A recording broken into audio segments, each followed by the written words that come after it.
As that beautiful, powerful spiritual says, when we go down to the river to pray, studying that good old way, that we find redemption and renewal.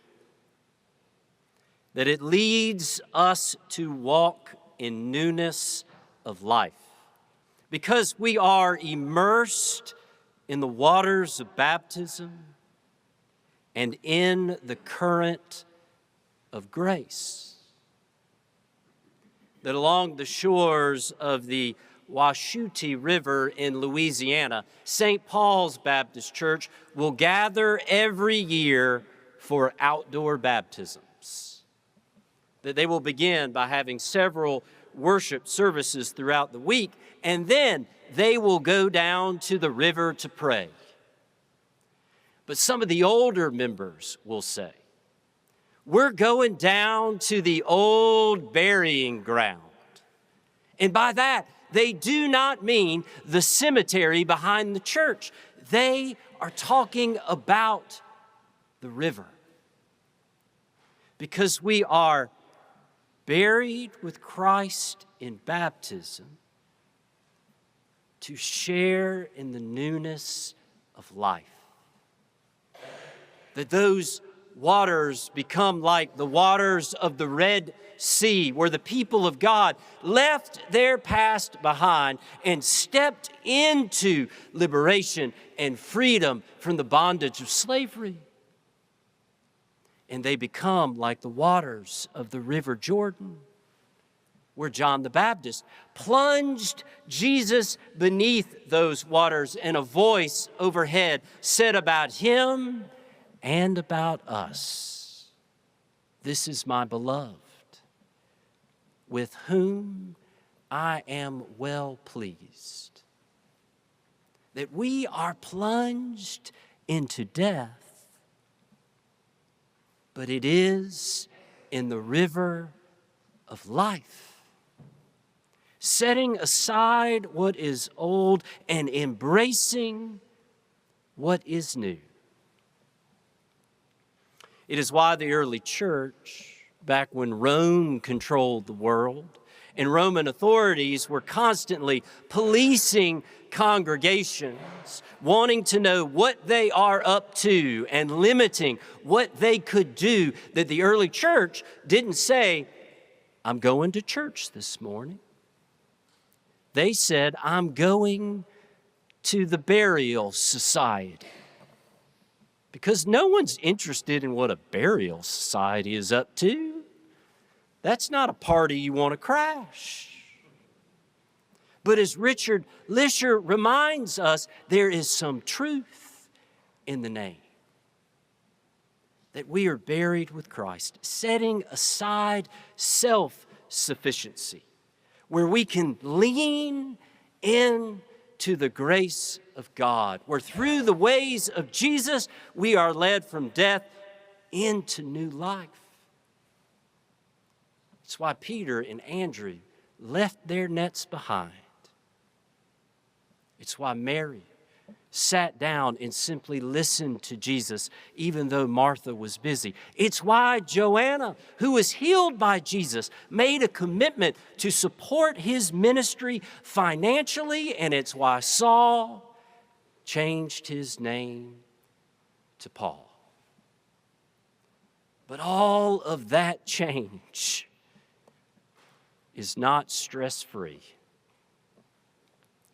That I'm guessing Jesus did not realize that today is Father's Day when he said, "I come to set son against father, and mother against daughter, and daughter-in-law against mother-in-law, that I come not to bring peace, but a sword." That this is not permission to create division, but it is preparation for it. That Jesus wants us to deeply love our families, to work through conflict, and to maintain maintain strong relationships. But when we make our commitment to the love of God and the love of neighbor above all else, there are times where table fellowship can unravel into table arguments. That it's not permission for division, but it is preparation for it. That it is the difference between To Kill a Mockingbird and Go Set a Watchman. Both written by Harper Lee. That in To Kill a Mockingbird, Scout looks up to her father with great admiration. She is so proud as he is defending Tom Robinson, a black man, against false accusations. But in Go Set a Watchman, by the same author, Scout is disappointed when she finds out that her father attended a citizen council's meeting, supporting and working for segregation, that she vehemently disagrees with him, that there is conflict.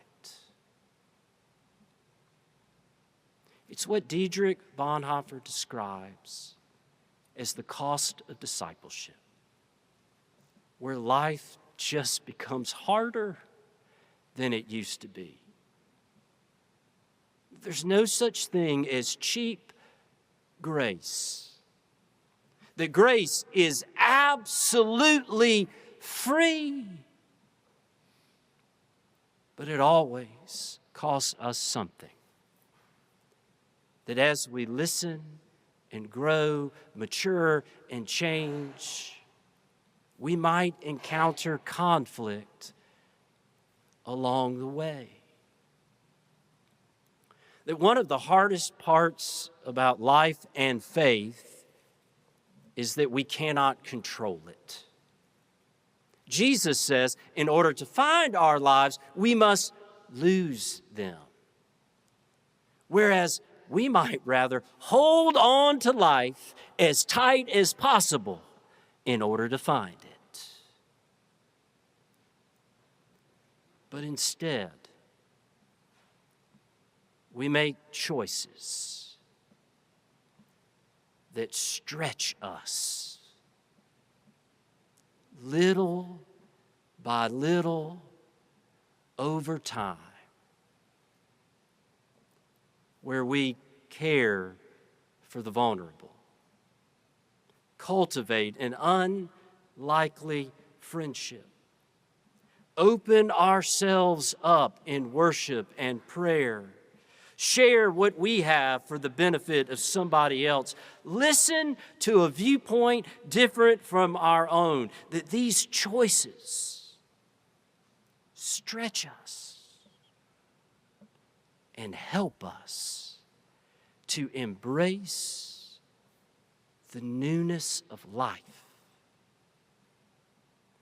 So we try to remain unguarded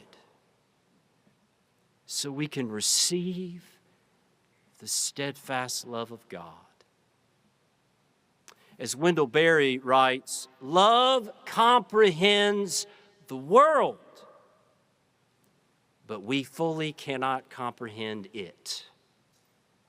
That love helps us better understand and navigate the world around us, but we will never fully understand the height or depth, length or width of the steadfast love of God. So we cannot control it. All we can do is follow it. That apparently grace is more than a rumor. Diana Schertenlieb attends a church in Atlanta where years ago her priest encouraged her to participate in their prison ministry by writing letters to John Bishop, a 22-year-old inmate on death row, hesitantly, she put that first stamp on an envelope and put it in the mail. And over time, a friendship started to begin. In fact, she and her husband Gary started visiting John in prison, and she was so surprised when she first met him because he looked so young.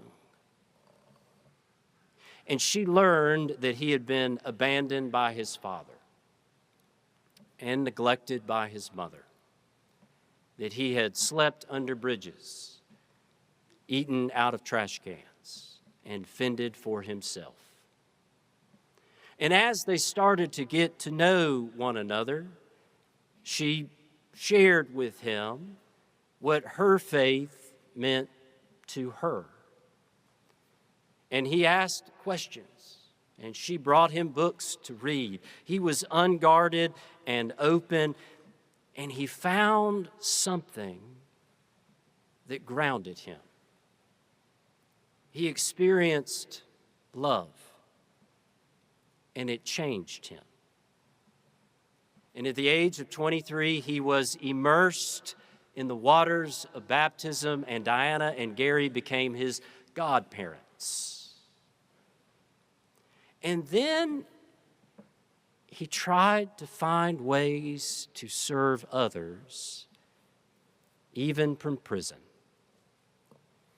That he worked with a clinic through Mercer Law School, where he helped teach 50 law students, sharing with them lessons about justice that they could not learn in any other classroom. And he worked with teenagers, encouraging them to make good, wise decisions, avoiding some of the missteps that he had made. That he walked in newness of life. And Diana almost didn't write that first letter. But she was so thankful that she did, because she stepped into newness of life as well. That we go down to the water to pray, studying that good old way where we step into the current of grace. That we might look up at the picture of baptism, and we might try to listen for the sound of water. We might imagine the current of the river surrounding us. That we might let the waters run over our hands, remembering that God's grace washes over our lives. That like the waters of the Red Sea and of the River Jordan, through the ways of Jesus, the current of grace always carries us forward into new life. Amen.